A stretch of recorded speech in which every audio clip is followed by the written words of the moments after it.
Hello, this is Stuart, Hear Me, See Me podcast. I've got a lovely guest today.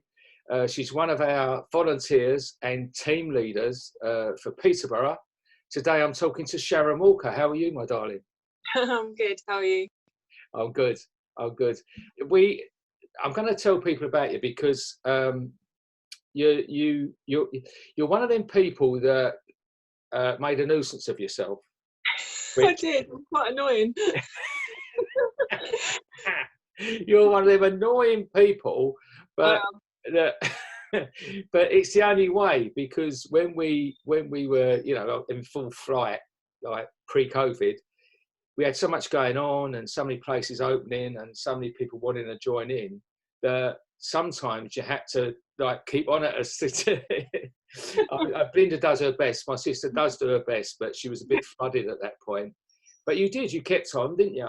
I kept emailing you, annoying you. Yeah. Well, fobbing me off. I kept fobbing you off. I'd like to say it's organised chaos, but no. But what was great is the fact that what we look for in a team leader or someone who really wants to set a project up is the responsibility. Now, someone's got to really buy into what we're doing to do that. And you said, I think, because where you're based in Peterborough, and you said, I just want to, we said, well, come along to one, but we didn't have one near you. And you travelled to Manchester I know. to visit a project, which I wanted you to do anyway, because then you would meet Jackie, who's a great example. She's lovely, she's amazing. Who set up so many, but then, and also, but you was hooked, wouldn't you, from that point. How did you find that when you got there? It was, I've just started to push myself out of my comfort zone. So normally I wouldn't have bothered, I don't think. But I was like, no, I really want to do this. And I feel like it could work for me. So yeah, I did it. I was so nervous, so nervous. And I remember, I think you said, I think it's the most nervous I've ever been cutting someone's hair. It's bizarre because you're giving them a free haircut, and I was so nervous. But yeah, it was amazing. Jackie's incredible and really inspiring, I think. Yeah. And I think like you said, it's one of the things you've got to do, because I think loads of people think, yeah, I could do that, but you kind of either take to it or you don't take to it. And I just instantly knew, yeah, this could really work for Peterborough, I think. And for me, I don't like to commit to something unless I can fully commit to it and say, this is it now for life. I'm going to do this as long as I possibly can and commit myself to it and not let people down. So it was a really good experience, and I'm so glad that I kind of did it and travelled all them miles up to Manchester. But yeah, Jackie is amazing, so it was worth finding her and getting in touch with her, and she gave me some great advice on the day and has been really good. If I've ever got a question, she's really good at answering. She's been really, really good. I think that's been how the success of the growth has been, the fact that the team leaders can get in touch with, there's that support network. You're not just on your own doing it. It's not just like a brand. It's a family, isn't it? So everyone. Yeah, and I think that's what it's all about. It's a bit, and I think hairdressers, we are kind of such a community anyway. I like to kind of. I think hairdressing is kind of getting a bit more like that, isn't it? Where we used to be quite against other hairdressers, and it used to be quite like, we'd try and tear people down. Where I think now, as hairdressers, we are kind of coming together a lot more and becoming more of like a wider family. And I think that's where that works with Haircuts for the Homeless as well, and all the team leaders, and kind of just sort of bringing everyone together. It really works. So, I mean, as well, it's all about action, because you didn't rest on your laurels. I mean, me and my sister was quite taken aback because it was quick. It wasn't, I can't remember exactly, but it was quick. It was like, oh, I found a venue. I think you'd only be back 2 days or a day. I've got a venue. So how did you go about doing that then, find a venue? So there's a project for Peterborough called safer off the streets, and there's a lot of organisations that fall under that umbrella, and someone kindly put me in touch with Bridget, who was looking for a hairdresser. She'd had someone come to her centre before, but she was having to pay them to come and cut homeless people's hair, or people that are, you know, are in sheltered accommodation. And so she was sort of so up for it. She'd seen the advert and she was just like so on board. And then so I went to see her, and I think, well, you've been there, you've seen it. I think her organisation and what she does there is just what kind of makes it work for me and for Peterborough. I think it kind of, and I think that's what the projects need. They need someone behind us that kind of helps the whole thing work together as a whole, sort of a whole unit. So obviously I think the ethos is to try and make them feel like they're in a salon and have the whole salon experience, isn't it? You know, it's great going out and cutting people's hair on the street, but what you want to do is make them feel special, and kind of give them that experience. And I think that's why it works there. You know, she gets them a tea and coffee, they've got magazines to read, and you know, they can have a shower and wash their hair, and then they have, like, you know, the whole experience of having their haircut. And I think that's what kind of makes it work really well, working from there. And I think, you know, it is kind of giving them that experience, isn't it, that they're going to miss out on normally. I mean, I was so impressed with the place when I went for the first time, because we went to the actual launch, didn't we? The first session. It was a bit mad. And you've done it again, because we got there and I thought, oh, because normally it's a bit low key. The first one's a bit low key, and sometimes there's not many people to do because they're sussing us out. And we got there, and you got the TV there. You've got the mayor. It was a bit mad. You know, we got a bit excited. Yeah, it was good though. It was great, you know, and it got some great coverage, didn't it, for the end of it? Yeah. It did. Yeah. I was really touched as well, because I remember that first time I cut someone's hair. There was a guy, I cut his hair, and the last time we managed to go, he was there still. Yeah. And I'd done his hair again, and we connected really on a level. Like, I cut his hair, but then we had a chat after. And I think that's the thing, isn't it, that we're able to do. Sometimes people just see the pictures, but they don't see the conversations, and they don't see the other side.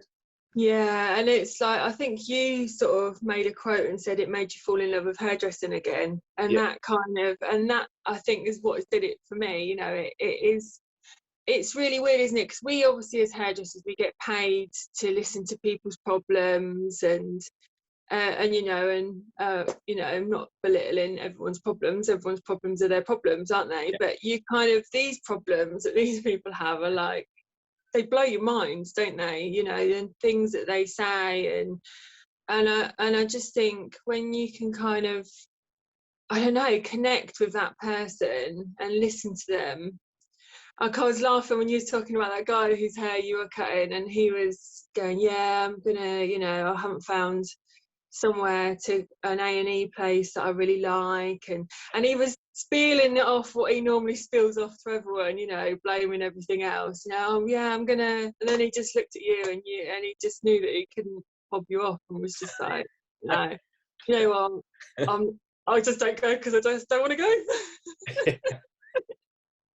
I think I think that's why it just, you were so good with him, and you could just relate to you, and he knew that he just couldn't fob you off, and you knew that he was just talking rubbish.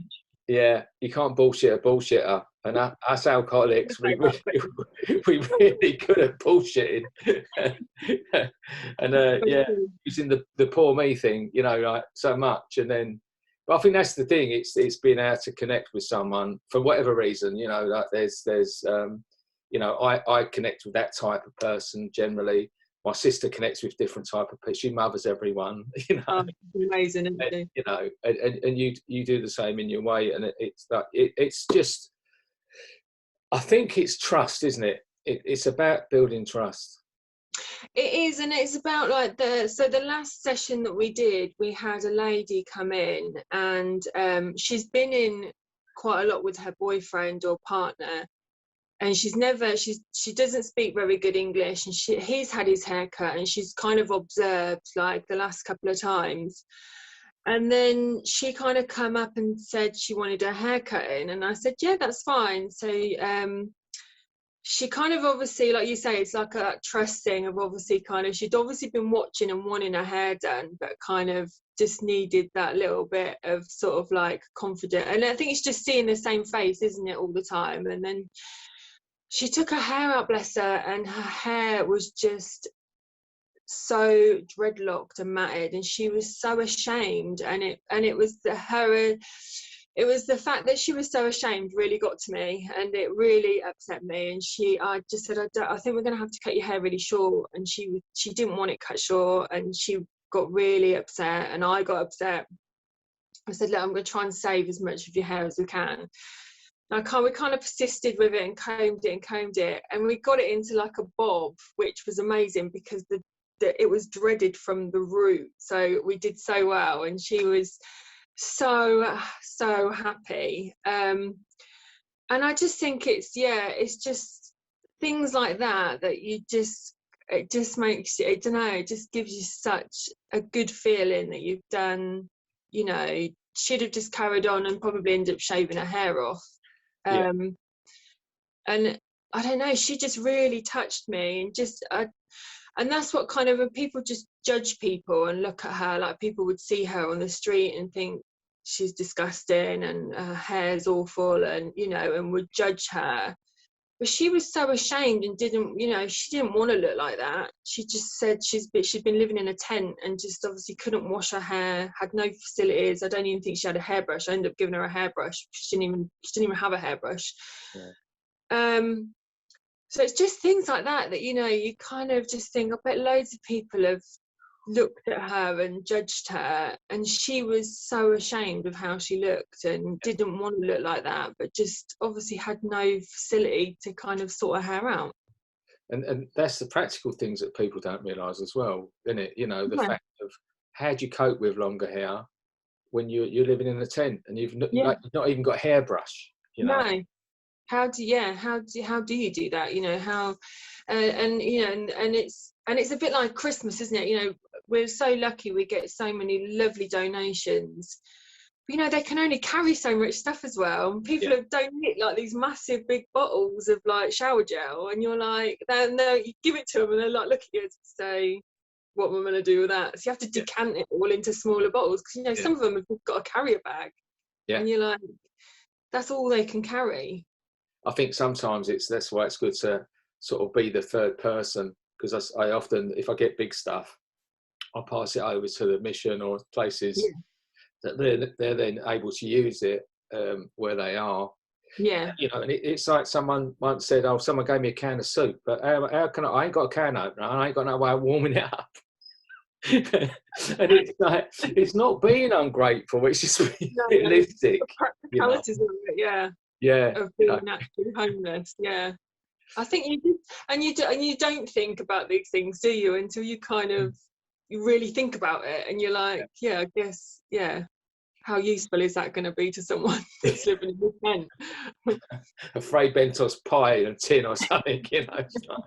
But you know, people mean, this is the thing, it's people mean well, but once we're like, people like us really get to know people in these situations and know their wants and needs, we can then actually educate people a lot more. You know, things like, you know, it's all about coffee and a sandwich, but like you just said about a woman, it's a hairbrush, it's some leave-in conditioner, it's some panty liners, it's some feminine products, it's some deodorant, you know, it's all of those things that people forget about, the real crucial stuff.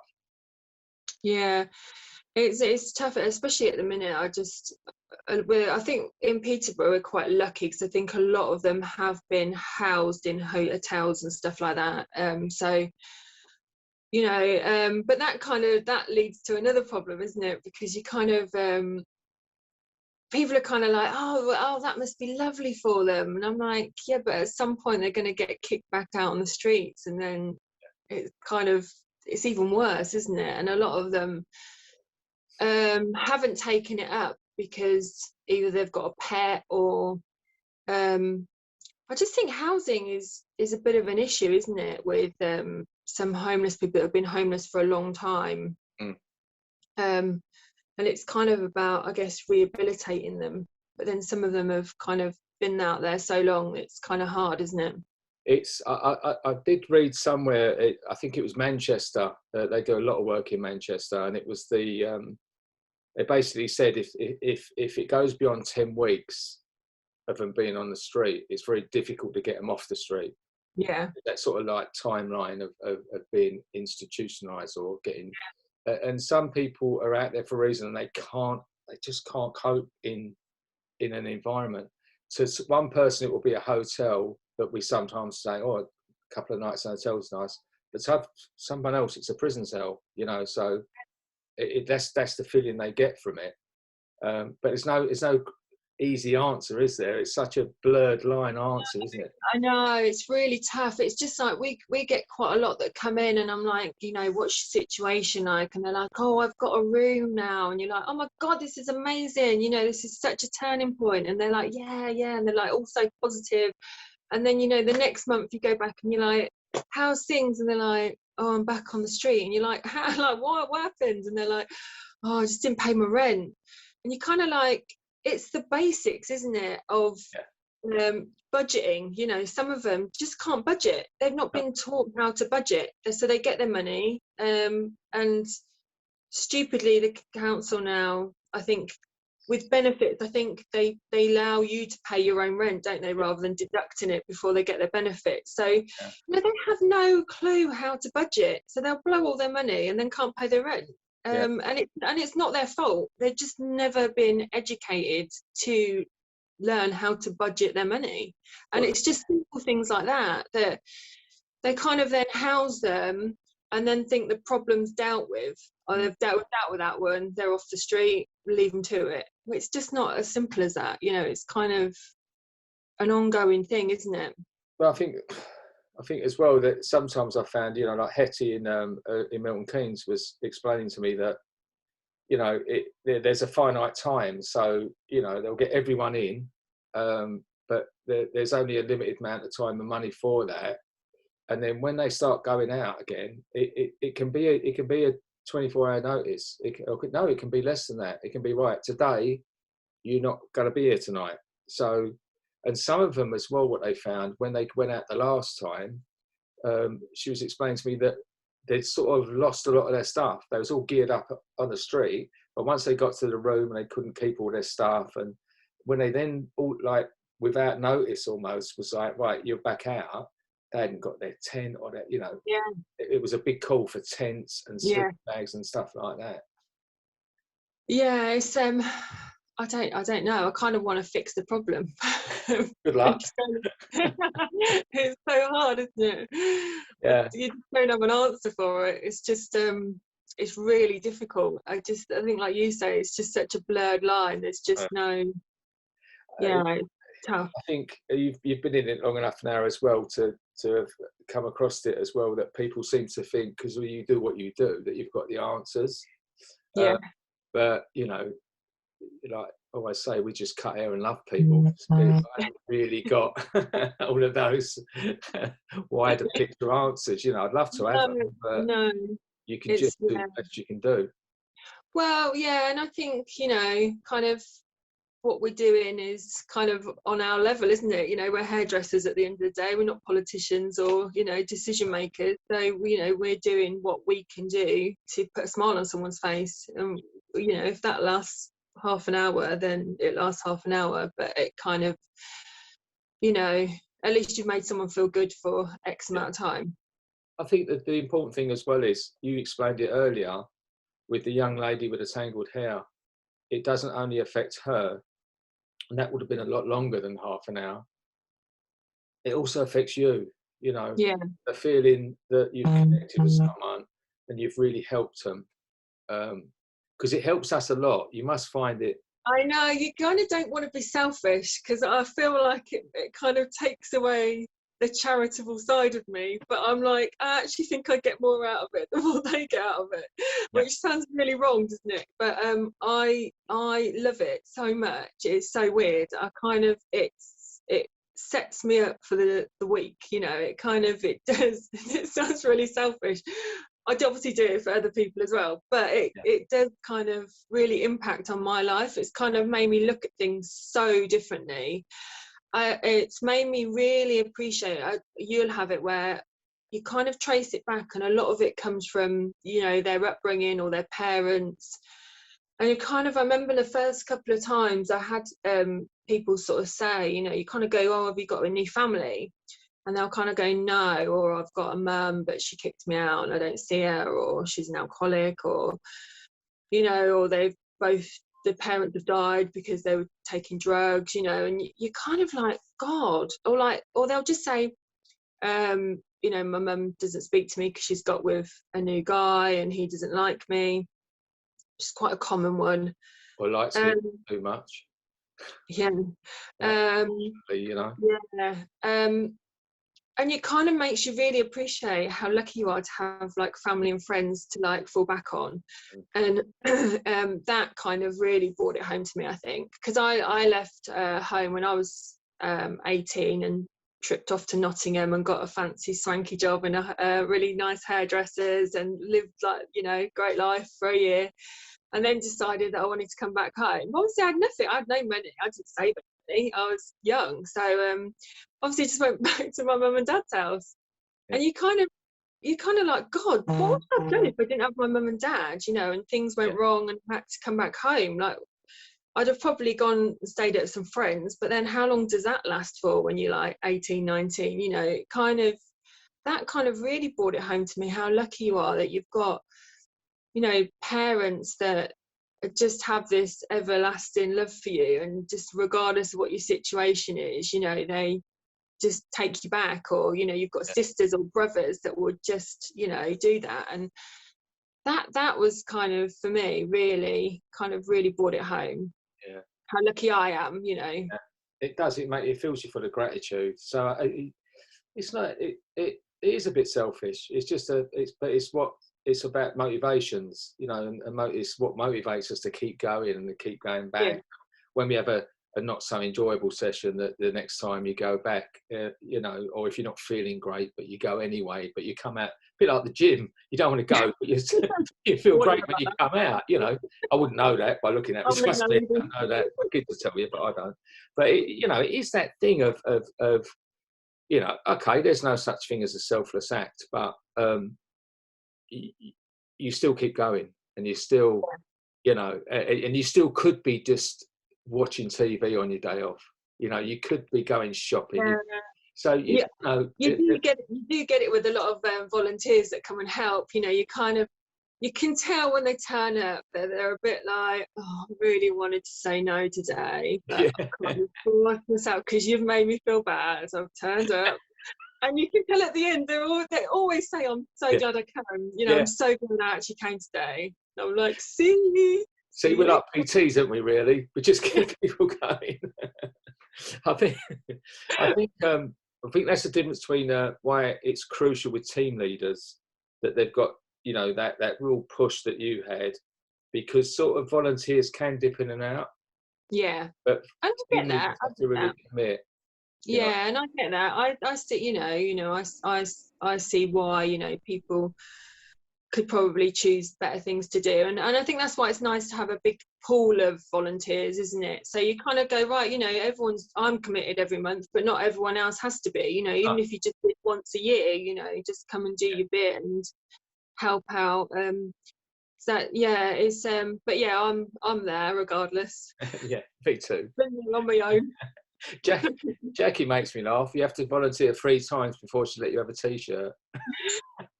She told me that. But I think I let people come twice and then I give in. Yeah, you're a bit more. You're not as tough as Jackie. That was her bit of advice she gave to me on my day. Yeah. Have a t-shirt. Yeah. Brilliant.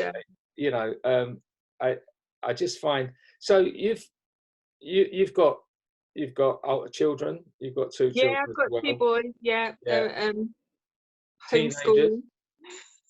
Yeah, they're lovely though. To be fair, yeah, they're not like me. They don't take after me. All right. So they're lovely.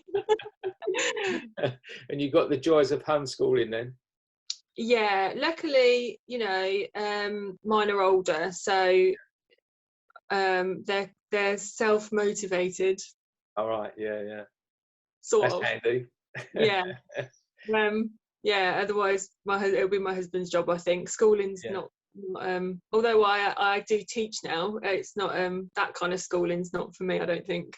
No, it's tough. I don't envy it. I mean, I used to struggle because I got 5 kids, and I used to struggle when they had homework, because there's too many of them, But how people cope with this at the moment is hard, Like a lot of our volunteers have said that they're struggling with. Yeah, I think this time round, I think spring and summer was lovely, wasn't it? I think I think everyone was kind of welcome for a break. Like, I guess you're the same. I've never had such a long period off work. Like, even when I had children, I was still working. And so we kind of maximised it and really we had really, really lovely, it sounds really horrible, I kept saying, oh, it's probably been the best time of my life. It was brilliant, just being at home, which sounds quite horrible when there's people out there dying, doesn't it? But it for us as a family, it was amazing. But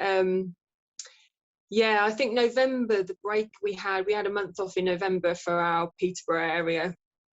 And that was tough because the kids were still at school, and my husband was at work, but I was kind of at home. And I think that was, and the weather was on the turn. And then I think since Christmas, it has been really hard. I think this time round, I think it's really tough. Yeah. And I think I just can't see an end to it either. And I think that's the problem, isn't it? It's just, I think, if we could kind of go, right, on the 1st of April, we will all just be back to normal. Yeah. You kind of have an end date, don't you? But I think it is really tough. And I think we have to kind of really keep an eye on everyone, and I try and be really mindful of people that are struggling, like friends and family or colleagues, and just kind of drop them a message.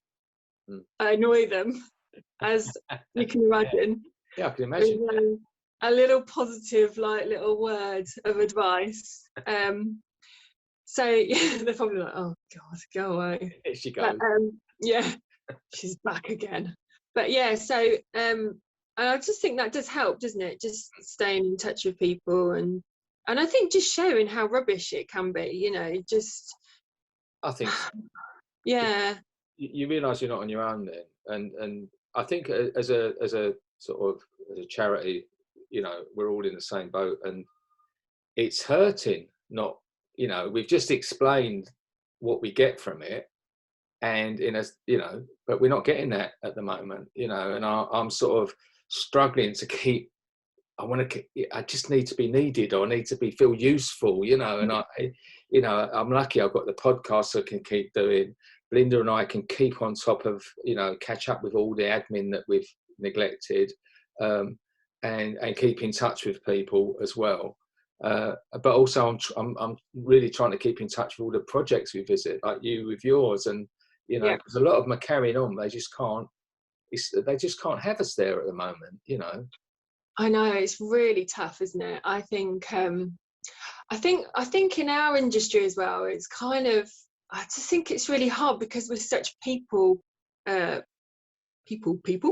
pleasers. And I just think just having that, like I'm really touchy-feely, and just having that, just that non-contact with other humans. Yeah. I always thought I was a really like a bit of an introvert, and kind of didn't really like people much. I only like my people. Yeah. But actually turns out, I've worked out over the last year, I actually really miss talking to people. I miss just listening to people moaning, or miss people talking about stuff I don't really want to talk about. I kind of really miss it. It's really weird. I know. And as well, you are we always get a big hug, when we come in, my sister. and that's tough, you know, if you are like that. And I never used to be. I was one of them, you know, people would go and kiss you on the cheek, and I'm like, "Hey, off." Now I'm like, it gives a hug, like, you know. And it's really tough, you know.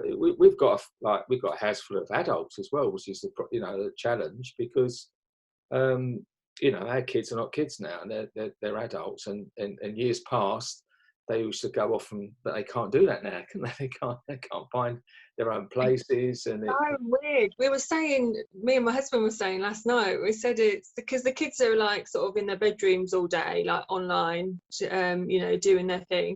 Then obviously they come down, they'll eat their dinner and then go back up in the bedrooms. And I said, I think actually if they was in prison, they'd actually have more time outside and more time socialising than what these two have chosen to live their lives like. It's really weird. And so I kind of feel sorry for them in that respect, especially, I guess in the summer it was quite good because although they're teenagers and they like to be in their room, we used to drag them outside into the garden. But, you know, you can't even do that. And I hate being outside in the cold. So it's, it's really weird, isn't it? Yeah. It's really, really weird. I do really feel for the young ones. Yeah, I think, I mean, my lot are just, they're all into their fit. One of my daughters works at a gym, and they've all really gone into the keep fit every day, you know. I watch with my coffee and my donut looking out the window to make sure they're all doing it right. But even this weather, you know, the snow's stopped it and dead this last couple of days. But so you didn't only, I know, like there's another one you do, because you opened up where you are, like where I visited, but you've got another one, but it's not, we can't say, you know, like where it's one of our many ones that we can't talk about. Yeah. All undercover. Yeah. It's still at the Outside Link Centre, but it's run for ladies. Yeah, so and that's really good. I can't wait for that to start back because it's such a laugh. It's so lively. You know, it's a lockdown Women's Wednesday, and it's really good because there's a lot of different groups that come. It's so hard and can't really say too much, but you know, they get their hair done, they get their makeup done. Bridget puts loads of clothes out for them, so they'll get to choose an outfit, and there's like a wellbeing lady that comes and checks them over, and they have like a buffet on, and it's just amazing. Yeah, we have music on, and it's just like getting ready on like for a Saturday night. It's just really good, and they love it, and it's just really nice for them just to be able to relax and switch off. And we do allow some men in. So like we were saying, weren't we, about you coming and joining us, because I think it's also good for them to see good male role models. Because that's equally as sort of, I think, rehabilitating for them to see positive males in their lives as well as, you know, the negative. I've been lucky enough to go to some of our other ones that we go that are closed, that are sort of female only, but they've made an exception. And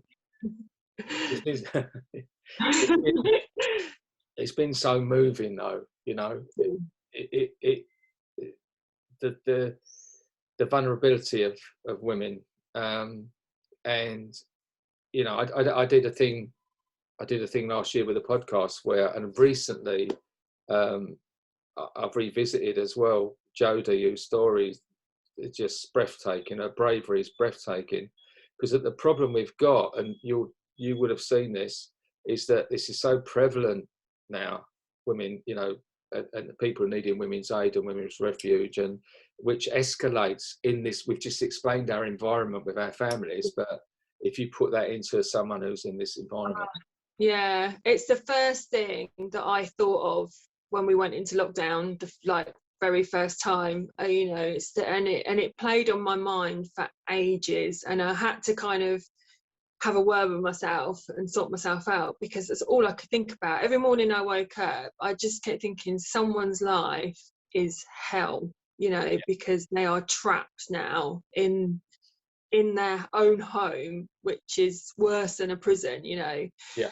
And that really got to me. The same with children as well. That, you know, kids that school's their escape, you know, school is their escape from a bad home life. That kind of, you know, and that kind of really got to me as well. And you know, it's a bit like, it really annoyed me when Marcus Rashford had to go and do that you know, campaign for children to have food, because I don't know if you go to many food banks and stuff, but the food bank in Peterborough in the summer holidays is absolutely rammed with families with small children because their children aren't eating at school. Yeah. I think school dinners should run throughout the whole year regardless, you know, through the summer holidays, or there should be something for them to get a hot meal, because there just isn't. Then that sparks no whole new debate, doesn't it? Because you then start saying this to people and they go, yeah, I bet they still buy fags. Yeah. It's the judgmental in us, isn't it? You know, and we're all guilty of it for different reasons, and I've done it myself. Sometimes I have to, but I try and pull myself and go, hang on a minute, who are you to judge? You know. I tell you, when I came across it a long time ago, when I first realised it, I was in Dublin at the Capuchin Centre, and Brother Kevin was explaining to me that a lot of people were being put at that time. It's quite a new thing.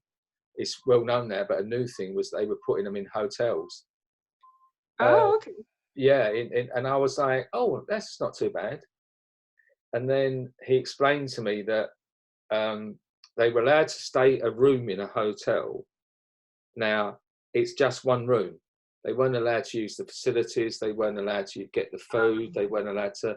And like, it might be a mum with 2 little kids, and she might have them in with her all day in this one room. So she'd have to get out. You know. I think they had to. I think there was a time they had to get out anyway between the hours of so and so, and had to go and get food. So she'd march them across town to the Capuchin Centre where they would feed them.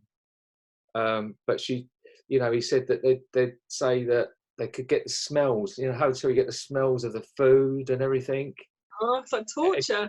And I just saw these little kids like with a nose against the cake window, you know, like, and and I was that ignorant person who's going, oh, that's all right then, isn't it? In a hotel for a few weeks, you know. But then it's the reality, isn't it? And it's just education. It's just that people need to sometimes think out of that and go, but put yourself in that position. It's like begging, you know. I know there's, you know, the percentage of scammers that do that. Yeah. Spoil it for the ones who are desperate in need to do that. Yeah. And would you ever swap places? This is what I say. Would you sit on that pavement for 8 hours in the freezing cold? I know, yeah, and it's and a lot of the scammers are actually still slave to someone else that's making them go out and scam. So you kind of like, you know, it's it's I don't know, it's just a tricky one, isn't it? We need to lift this up because I'm depressing myself here. Now look everyone down a dark hole. Yeah. Where's the, you know, come on, let's have a happy future, because this, as you say, we've got no sign of it passing, but it will pass. Everything has to come to an end. It will pass. Everyone will get a vaccine, and we'll be right back on track, I think. And we're going to have an amazing Christmas. Yeah. I think it's going to be, we're going to, and I think it's quite funny because I kind of keep thinking to myself, wonder what we're going to think, because you know what it's like. So you have Christmas, and then by January the 20th, we've forgotten even what we did for Christmas. Yeah. So you kind of think, like, in about 2 years' time, what are we going to remember from this period? Because it seems all consuming at the minute, doesn't it? But in 2 years' time, when it's forgotten about, I wonder how we look back at it. Will we look back at it as a positive, or will we sort of just see the negative in it? So I try and just kind of think of all the positive stuff that it's kind of, that we're getting from it. Yeah. And I think, I think you have got to turn it around, haven't you, and kind of look at the positives. Otherwise it is very depressing. So yeah, I kind of think we just got to maximise the time we've got off and use it in a wise way. Yeah, I think it's better for up here. Yeah. You know, you keep doing. I'll be honest. Yesterday, I had a dark day yesterday, and it just led from, you know, inactivity led to feeling worse, and it was one of. And yeah, I sort of think we all have them days, don't we? Yeah. Like, and I lost the day of my life yesterday. Yeah. what was that about? Well, I was going to bed, and I thought, well, I'll try not to do that again. No, and it is hard, and I think especially when you've got nothing to get up for, you know, I really struggle. If I've got a day off and I'm like, right, I've got to get up, then I'm like, why have I got to get up? Because I haven't got anything to get up for. So you kind of got to, you know, you've got to give yourself a reason, haven't you, every day to get up. And I do always think, oh God, if today was my last day, that was a crap last day. Yeah. Well, I'm so lucky. I kind of do have that in my head a bit. I've got Belinda, so I've most days I've got a not a reason, an order to get up. She doesn't let me slack. I do remember. She's amazing. Yeah, I know. So you know you know, it's past. We're going forward. So I think you're probably the same as our overall picture is to re-establish and reassure existing projects, and then look to the future of expansion. You know, I think that's. Yeah. I think and I think that's what I'd like to do. I'd like to just get back to where we were. Yeah. And then just maybe implement more, you know, some more days. I think. Yeah. I think, you know, where we're at is pretty good. The outside link centre, they're amazing. I think we just need to do more days. I think so. Just get more volunteers and just have more days. Yeah. So. And I think then as well, it won't be so much of a massive impact like doing just once a month, you know. Yeah, of course. But when we had the break before, and then the first day when you came back to relaunch, it was quiet. But then the time after that, it was mad again. So, you know, I think once word gets out, I think it'll get back to where it was. I think without a doubt. Yeah, of course. I'm looking forward to it. Well, I'm conscious of the time because I know you've got you've got some studying booked in, haven't you? So I don't want to go and take too much of your time. But I think that's the thing. I think, you know, I'll finish that I do want to say, you know, you're a great example of a team leader. You're a wonderful nuisance. More power to you, and I love your positivity. So, you know, I look forward to getting back there. And I know we'll grow it, and it'll be even stronger at the end of it. It will, yeah. It'll be amazing, yeah. Who wouldn't love a free haircut, eh? That's it. Well, Sharron, thank you very much for your time, and hopefully I'll see you very soon. Yeah, Cheers. hopefully. Thank you. Bye-bye.